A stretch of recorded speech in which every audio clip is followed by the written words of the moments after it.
en lisant, en écrivant.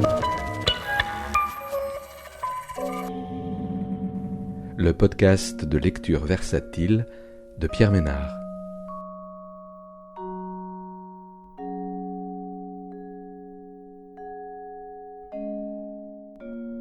Aujourd'hui, À nos ardeurs, de Cécile Bartholomeüssen, paru aux éditions Les Avrils en 2025.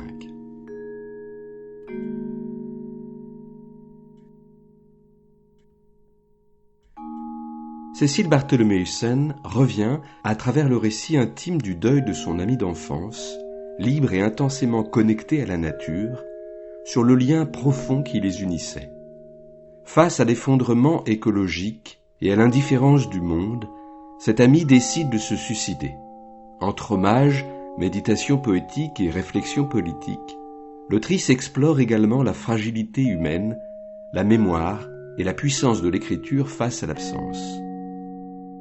À travers les fragments mêlant ses souvenirs à de nombreuses citations et références scientifiques ajoutées en marge du récit, l'autrice fait revivre dans les mots celle qui fut pour elle un repère. Ce roman bouleversant interroge ce qu'il reste à sauver dans le monde comme en soi quand l'irréversible s'impose. L'arbre des voisins a fleuri. Je rentrais à la maison, je l'ai vu. J'ai ralenti l'allure tout en déviant mon regard de la route. Puis je me suis arrêté. J'ai observé l'arbuste pendant de longues minutes, laissant le moteur tourner. Des centaines de fleurs roses recouvraient les branches du petit arbre dont la forme dodue me rappelait une barbe à papa. Une brise légère agitait les pétales, et je revoyais nos mains d'enfants trembler de joie en s'emparant des bâtonnets recouverts de sucre. Une voiture en face a klaxonné. J'ai appuyé sur l'accélérateur et me suis garé 2 mètres plus loin.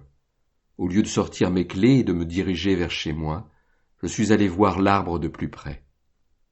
Je crois que j'ai froncé les sourcils, penché la tête sur le côté, scrutant sans retenue cette étrange apparition. Ton nom m'est venu, mais je ne l'ai pas prononcé.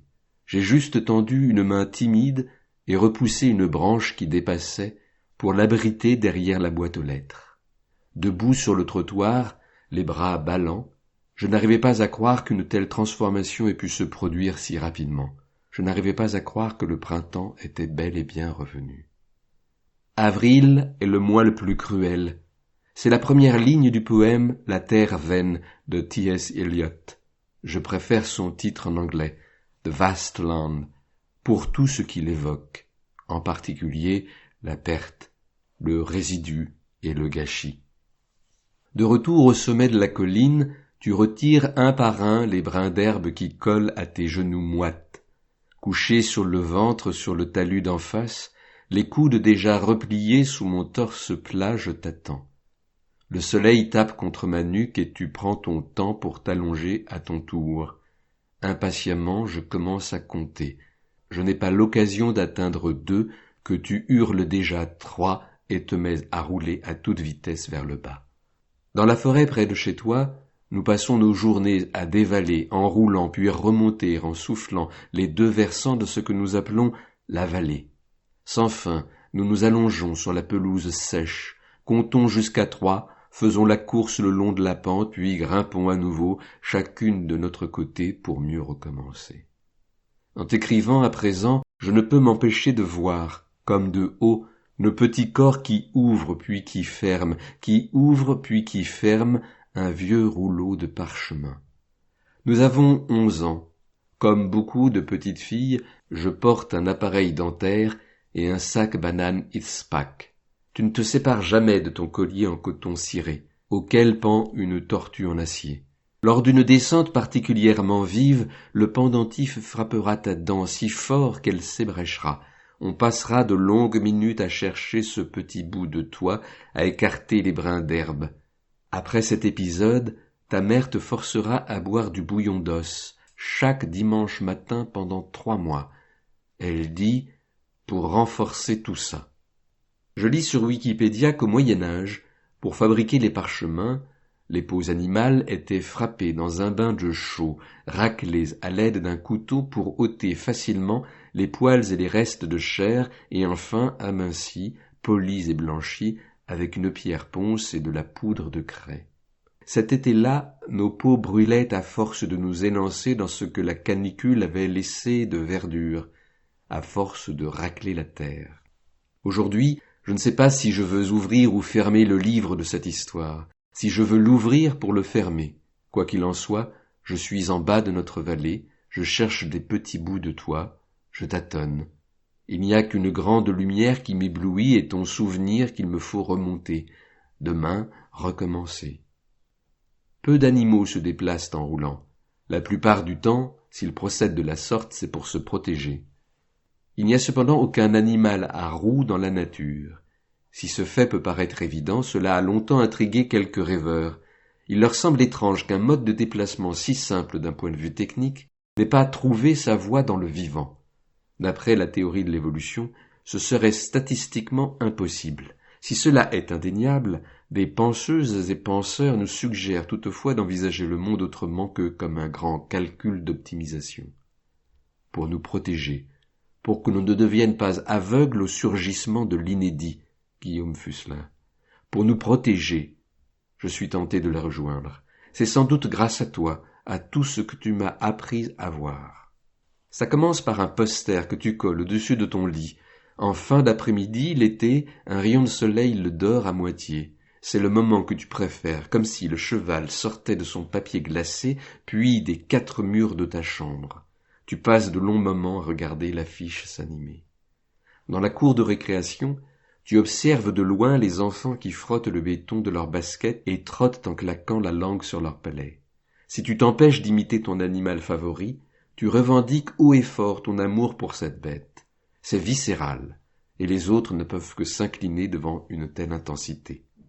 Dès ton plus jeune âge, tu vis en faisant attention, en empathie infinie. Tu regardes où tu mets les pieds, les soirs de pluie pour ne pas écraser les escargots. Tu adoptes un furet, tu couvres ton chien de tendresse, lui retires affectueusement un bout de ficelle d'entre les dents. Levé à l'aurore, tu traverses les champs pour nourrir ton cheval, le brosser dans l'air frais et lui parler tout bas. Une fois adolescente, tu cesses de considérer les chenilles du jardin comme tes animaux de compagnie, mais le territoire de tes attentions s'étend. La dernière tortue géante de Pinta vient de mourir. L'extinction de cette lignée te donne le vertige, la nausée. Je suis assise à côté de toi, sur le canapé chez tes parents. Si ta peine n'était pas si vive, ton mutisme si profond, je pourrais te trouver candide dans cet élan pour la cause animale. Mais c'est bien plus insondable, et je ne comprends encore rien. Quelle famille pleures-tu? Quel lien te précède pour pleurer ces vies disparues? Au lieu de te poser ces questions, je te demande si tu veux qu'on aille au café. La colombe voyageuse a été éradiquée d'Amérique du Nord au début du XXe siècle. À l'arrivée des Européens, il y en avait encore des milliards. Elles volaient en nuées si denses que chacun de leur passage obscurcissait le ciel, comme une éclipse. John James Audubon. Quelques années de traque, de chasse et de destruction de leur habitat auront suffi pour que l'espèce disparaisse, pour que l'éclipse s'éteigne. Maria Popova. Avec le temps, cette colombe est devenue un symbole de toutes les espèces exterminées par l'homme. Lors de l'ouverture d'un mémorial dédié à l'oiseau, Aldo Leopold commentait qu'une espèce porte le deuil d'une autre. Voilà une nouveauté sous le soleil. C'était en 1947. C'était nouveau pour moi vers 2010, à l'époque de la tortue de Pinta. Dans ce décalage de sensibilité qui nous séparait, tu avais, là aussi, 2 guerres d'avance. L'extinction d'une espèce, c'est le délitement de toute une toile de relations complexes. Pour en saisir les enjeux, il ne s'agit pas de se concentrer uniquement sur la perte du dernier individu, mais de prendre conscience de tous les efforts des multiples générations précédentes pour en arriver là. C'est une bibliothèque, vieille de millions d'années qui part en fumée. C'est aussi tous les livres qui auraient pu s'écrire à partir d'elle qui se volatilisent. Un livre qui se ferme. Le philosophe australien Tom Van Doren aide à comprendre cette perte. Non pas simplement le massacre d'un ensemble d'individus qui, pour un temps, existent encore. C'est le terme de leur lignée, la fin de leur mode de vie et donc l'éradication de tout ce qu'ils auraient pu être et devenir en relation avec d'autres. Il invite à englober l'ensemble de la toile, les ancêtres, les parasites, les proies et les glaneurs. J'ai très envie d'y ajouter les amis. Il invite à englober l'ensemble de la toile, les ancêtres, les parasites, les proies, les glaneurs et les amis. Au moment où tu pleures dans ton salon, tu es le monde. Tu es la toile qui vibre de ceux qui en tombent. Aujourd'hui, toi aussi tu as disparu. Sais-tu que d'autres tortues de Pinta ont été repérées depuis? De nous deux, il ne reste que moi, Juliette Rousseau. Mais de toi, il reste tous les êtres que tu as touchés. Notre première rencontre a lieu en septembre. La chaleur et les cartables pèsent sur les épaules. Je rentre en 3e année et remarque la nouvelle derrière la grille de l'école primaire. Tu parles à tous les enfants depuis un monde dont tu sembles être revenu 1000 fois, un bois dont on ne pressent que l'orée. Je ne te trouve pas sympathique, mais je ne te lâche pas les yeux, j'observe. Tu dis que tu pratiques l'équitation, que c'est bien mieux que les autres sports. Tu dis que ton t-shirt blanc est de marque et que tu l'as reçu d'une amie de ta mère qui travaille dans la mode. Tu dis, à mon ancienne école, c'est tous des cons. Sous tes airs assurés, tu brasses une énergie folle. Tu te tailles un territoire, te distancies avant d'être flairé, achèves avant d'être attaqué. Tu m'effraies autant que tu m'attendrais. Dans un élan qui ne me ressemble pas, je décide d'aller te parler. Je vais performer, comme toi, feindre la position de pouvoir. Ce n'est pas moi la nouvelle, après tout. Mon cœur tremble, mais je me force à me sentir magnanime. Je laisse tomber mon ballon de basket, réajuste mon sac à dos, ajuste machinalement la montre Casio sur mon poignet, juste entre le petit os et la paume. Je m'approche. On s'est déjà vu, non? Non, tu me réponds, en détournant déjà le regard, tandis que la sonnerie retentit. Tu as un point vert à côté de l'œil gauche. En maternelle, un garçon t'a enfoncé un crayon en plein sur la tempe. Un coup de crayon, un coup de couteau, un coup au cœur, 2 trous rouges au côté droit. Arthur Rimbaud. Je ne sais pas comment notre amitié commence, comment on en est arrivé là. J'ai dû rester assez longtemps en périphérie. J'observais le monde empiéter sur ton espace, tandis que je le respectais, pensant que ça faisait ma différence. Tous les enfants voulaient une partie de toi, moi aussi, mais en secret. Je tape la marque de ton t-shirt sur Google, je scrute ta gestuelle, je me demande pourquoi tu as changé d'école. À la récréation, je ne me défais pas de mon indifférence travaillée, je lance et relance ma toupie en t'observant de loin. Chaque parole échangée est une fête, mais je dis surtout des méchancetés, m'éloigne quand tu t'approches. Toi et moi, oscillons autour d'un territoire palpable, infranchissable, comme 2 aimants repoussés, 2 duellistes prêts à tirer. On se renifle plusieurs mois. C'est une danse tacite, de longue haleine, que parfois je crains d'être seul à pratiquer. Au début de l'été, une année après la rentrée, tu m'invites à vous accompagner, toi et ton père, au parc d'attractions. Je baisse la garde, j'ai gagné. Si elle n'avait pas été allongée sur son lit, juste avant l'euthanasie, j'aurais dit que ma grand-mère trépignait. Quand le médecin s'est penché pour lui enfoncer l'aiguille dans l'avant-bras, j'ai vu sa poitrine gonfler, son regard s'illuminer, ses lèvres se retrousser en un sourire satisfait. J'ai cru voir une enfant à la fête foraine devant qui l'on rabat la barre de sécurité avant que le train de la montagne russe ne se mette en marche. Lorsqu'elle s'est animée davantage pour nous dire au revoir d'un ton fort et empressé, j'ai dû tendre l'oreille. Les battements de mon cœur étaient assourdissants. C'est ce qui arrive près des eaux tamponneuses.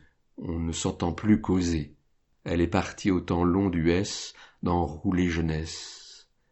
Puis plus rien que les basses dans mes oreilles, les lumières vives dans les paupières closes que je serrais. Enfant, je pressais la phalange de mes index pliés sur mes yeux clos. Je passais de longues minutes à observer soit les kaléidoscopes en noir et blanc, soit les carrés, triangles et cercles de couleurs qui flottaient dans une ouate de sang. J'ouvrais les paupières subitement pour essayer d'attraper ces apparitions, les surprendre la main dans le sac. Je désirais les voir dans le vrai monde. Je me rappelle demander à ma grand-mère, assise en tailleur sur le tapis du salon, si elle les voyait, elle aussi. En ouvrant les yeux doucement près de son lit, je n'ai pas surpris de ronds roses en flagrant délit de réalité, juste vu le corps sans vie de ma grand-mère. Ses forces ne l'ont quitté que quand ses forces l'ont quitté. C'est-à-dire de sa mort, il me reste sa vigueur, de sa vie aussi d'ailleurs. J'en garde également la conviction que détermination et appréhension font bon ménage. Est-ce que tu me répondrais si je te demandais quelle était ta détermination ce jour-là? Si tu appréhendais? Étant donné que je ne sais pas, j'imagine, je m'accroche à l'espoir insensé que, quels qu'aient été tes états d'esprit, ils ont fait bon ménage, que tu as fait bon voyage. As-tu utilisé toutes tes forces pour qu'elle te quitte?